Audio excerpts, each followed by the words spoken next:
Hi, I'm Chris Poole, and I heard that you might be a little bit intimidated to be the table topic speaker at a Toastmasters meeting. There's nothing to be afraid of. People encounter impromptu speaking situations every single day, and an impromptu speech can take the form of a job interview, a telephone conversation, a chat with a customer service representative, or even your supervisor or a coworker. With enough practice, anyone can develop the ability to present ideas clearly in any impromptu speaking situation. Here at Toastmasters, we give you that opportunity. We want every member to be able to speak during every single meeting, whether it's for that 1 to 2 minutes during table topics or 5 to 7 minutes during a speech.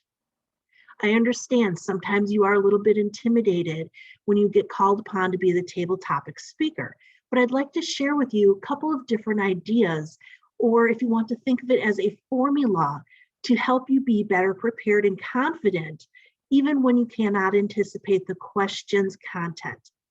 I want to share with you a couple of different ideas. First is the technique of listen, pause, confirm, tell, and end. We want you to listen. A good response to table topics is dependent on an attentive attitude and careful listening, which you can provide part of during your response. If you agree, your reply will simply reflect your attention by reinforcing the other person's words. If you disagree, you can tactfully amend or correct the original statement. You can sharpen your powers of concentration to become an effective speaker when you are listening to the table topics master. Don't interject your own ideas before the other person is finished. Instead, focus on what is being said. The advantages to this are that people are more likely to respect and listen to your ideas when you listen to them. You'll be able to incorporate some of what you've heard directly into your reply, and you'll improve your chances of commenting directly on what you've heard so you can give an on-target response. Pause. When you pause before you speak, this allows you to refresh your thoughts and formulate an answer. A pause can also add drama. Allow the audience to absorb your message or give them the opportunity to respond to humor. A silent pause is always preferable to using verbal placeholders such as the oh. Give it a pause. Confirm. When you repeat or confirm the question out loud, it provides you with a clearer idea of how to respond and help you verify the topic in case you misunderstood the question. Tell. We want you to be enthusiastic, but stay focused and stick to the essentials. Don't give in to the urge to analyze every aspect of the topic. Remember, we only have 1 to 2 minutes to tell our response. And if you want to grab your pen and paper, I'll give you a couple of strategies on how you can tell your response in just a moment. And then you want to end. Once you have said what you want to say, don't belabor the point. Bring your comments to a close. Emphasize your main point. Smile and make eye contact with your listener if possible.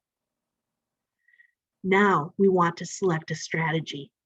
We want to figure out how we are going to tell our answer.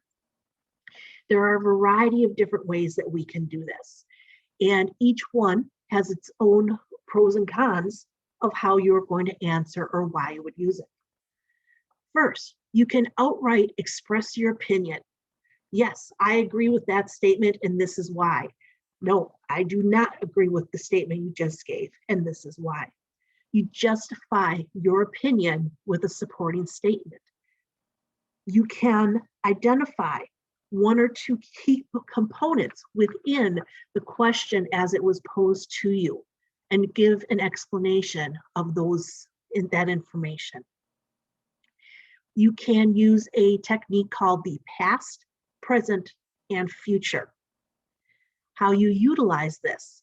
Well, last year's report showed This year we've added and next year with more resources we can You're showing the past, the present, and the future. Can be a very effective technique for you. Relate the topic. Relate it to something that you already know. Maybe you found it applicable to a book that you've read or a movie you've just seen.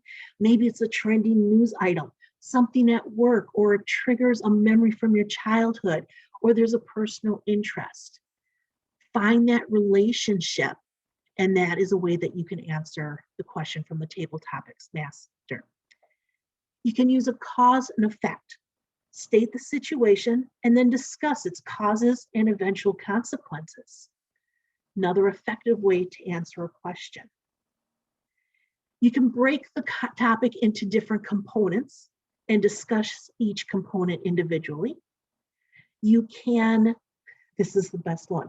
Sometimes you have no idea what the Table Topics Master is talking about. You don't know what to do. You don't know how to answer it. Remember, you don't always have to tell the truth.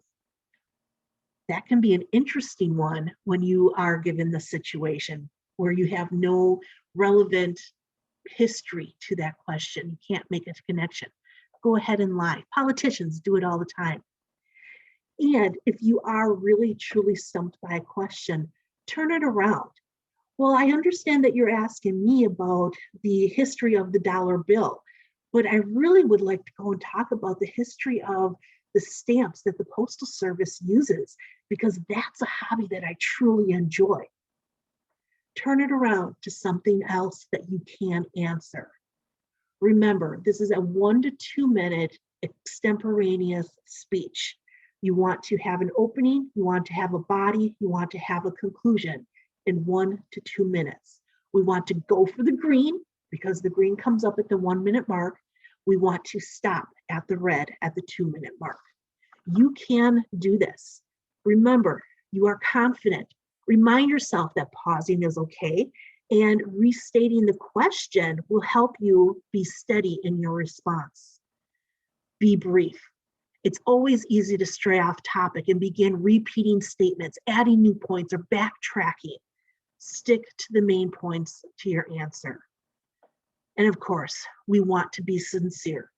Trying to be inventive when you don't know the answer to a question can be risky, but it's better that you admit if you don't know how to respond and then turn it around into something else. It's not a scary thing as you begin to practice when you are the Table Topics speaker. You want to be able to respond spontaneously in an excellent mental habit. This is an ability that you can develop. It takes time, it takes effort, it takes practice. We want to continue practicing in our safe environment here in Toastmasters, because when we perfect it here, we can take it outside of Toastmasters where you can put it into action. I look forward to hearing your response the next time that you are the Table Topics respondent. Thank you and have a fantastic day.